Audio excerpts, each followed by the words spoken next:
Hello everybody, NeroX, the madman from the Midwest, back again for another YouTube video. Sorry, I've been taking a bit of a break, so I'm going to be starting the next reviewing my childhood segment with a game that I have quite a bit of history with. And older brother, this one's for you, Tekken 4.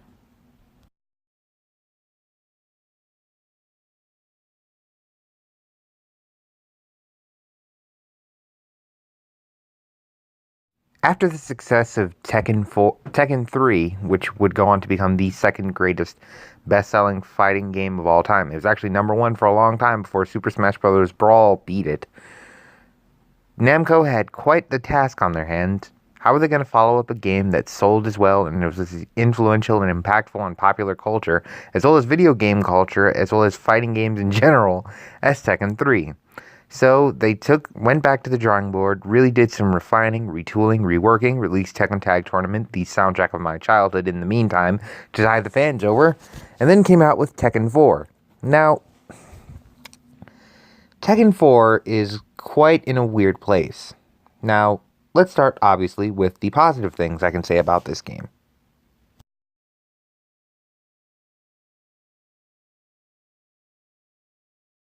Yeah, the positives is going to be a new thing I do on these reviewing my childhood videos.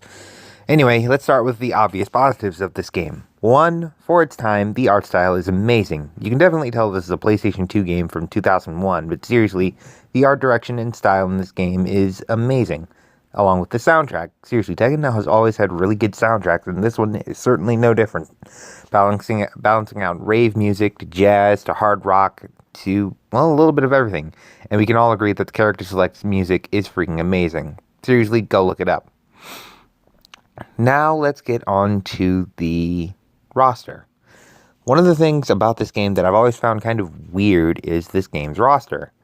Now, don't get me wrong, it was great to see characters such as Kazuya and Lee make returns, although Kazuya has the weirdest excuse for a return in history, and also introduces several new characters, most of which are clones of older characters. Well, Christie's more so a clone, and Combat in concept is basically just Mokujin from the older games, but Craig Marduk and Steve Fox are both great additions to the series, Steve Fox being one of the bigger troll characters in this game, and Marduk basically being the black version of Goldberg. No, seriously, he's basically the black version of Goldberg. Think about it. Thought about it? Okay, good. Moving along.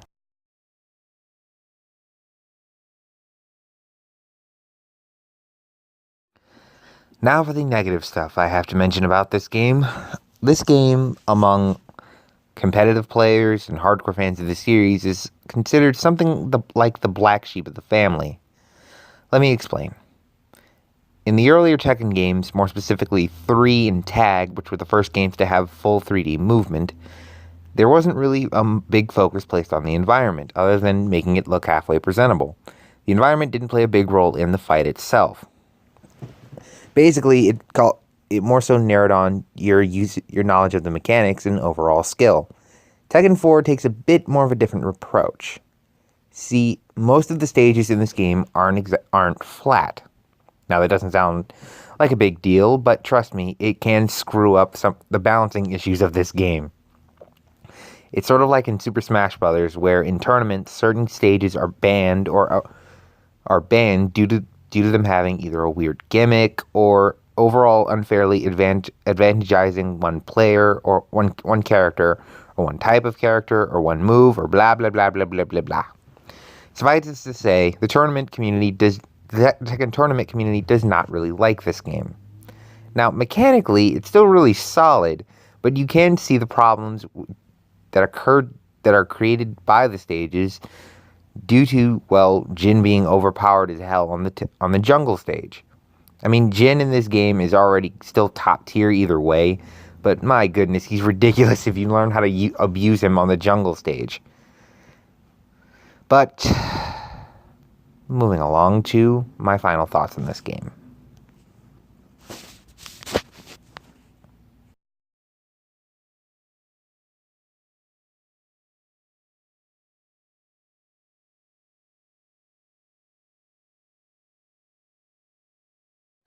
Well, I've listed the positives and the negatives, and if you're looking to get into the tournament scene, Do not, under any circumstances, start with this game. Let me say this again. If you're looking to get into the hardcore Tekken tournament scene, do not, under any circumstances, start with this game. Start with 5 or 4 or Tekken Tag Tournament if you want to get a feel for how the tournament scene plays the game. Now, if you're just looking to start your Tekken experience and want to get a feel for how the characters work and blah blah blah, then yeah, go ahead, play this game. It's still a solid game in its own right. It's just really the Tekken community itself does not like it, and as I got older, I could sort of see why. Some of the controls are a bit, what's the word? Not stiff, but they're definitely not as smooth as they would get in Tekken 5, which is a much faster game. This game goes for a more realistic street fighting approach, and in the process loses some of its identity. So I can see why some of the fans have issues with this game. But if you want a decent fighting game, I'd recommend giving this a shot. If you're a hardcore Tekken fan, you probably avoid this game like the plague. But with all of that being said, I am NeroX. I do hope you enjoyed this video. Please like, share, and subscribe if you want more. And just a quick announcement, I'm going to be kind of putting off the Mobile Game Mondays videos for a little while because, well, I haven't found anything interesting worth playing. I did have a recommendation, so I'm going to probably be doing them again soon, but I am trying to restart my reading poetry thing I used to do on this channel because, well, I hate myself. Sorry. Anyway, with all of that being said, I am NeroX, the madman from the Midwest. I do hope you enjoyed this video. Please like, share, and subscribe if you want more. Now I must go. My planet needs me. Peace.